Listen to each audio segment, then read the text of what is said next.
Maryknollers, we're missioners. So our emphasis is going beyond borders, beyond boundaries, whether it be geographical or sociological or whatever, to go beyond yourself and to do something that's outward looking.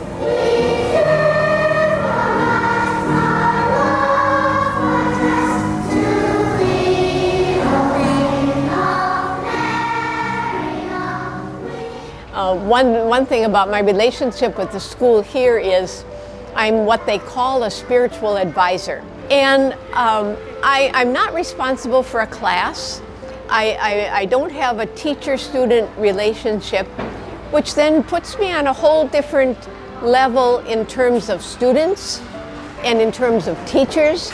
I think people are a lot freer, maybe, especially the students, to say things to me because they know they're not going to get graded. To go and say, oh, well, so-and-so did this, that, blah. Every Thursday in the secondary school, I spend the second half of the lunch period in the prayer room, just sitting. And all of the students know I'm there, and if they want to come in and talk, they can come, and if they don't, they don't.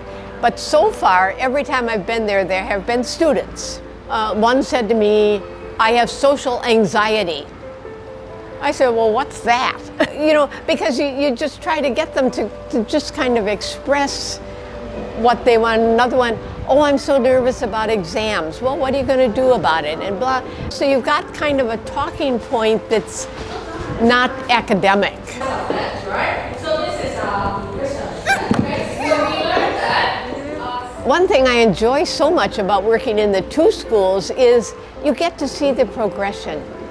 You know, you see the little kid in P3, and then all of a sudden she's in secondary school and she's all grown up.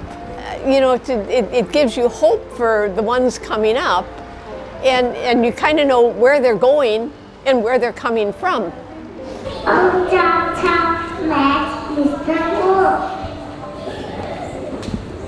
I am going to eat you. You asked about the role of a spiritual advisor with the faculty and the rest of the staff. Well, I guess all 3 years now, I have done some team building and spiritual exercises.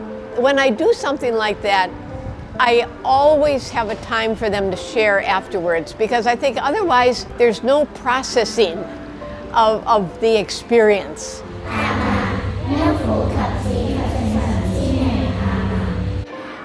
In Hong Kong, for many people, the value is getting ahead, the value is making money, the value is being on top of the crowd or on top of the pile, and without too much care about how you get there.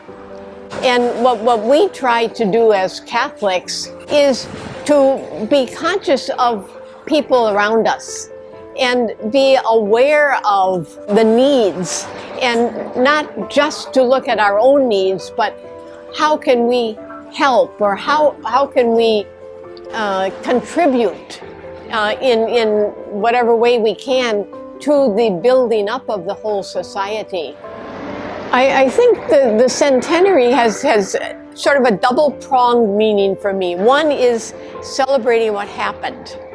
You know, what brought us up to the point where we can say we're celebrating 100 years.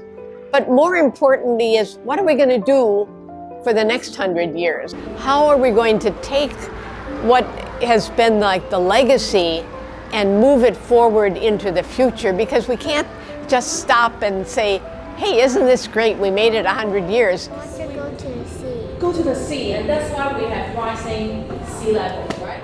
Beijing's area is about 16,807 square kilometers. Okay. When Pope Francis asks all of us to be signs of hope for young people, it seems to me that the best sign of hope we can be is to be the best person we can be and to be happy about it. Because if young people can see that we are happy and fulfilled in whatever we're doing, I think it would be a sign to them that they also can be happy and be fulfilled in what they're doing. Most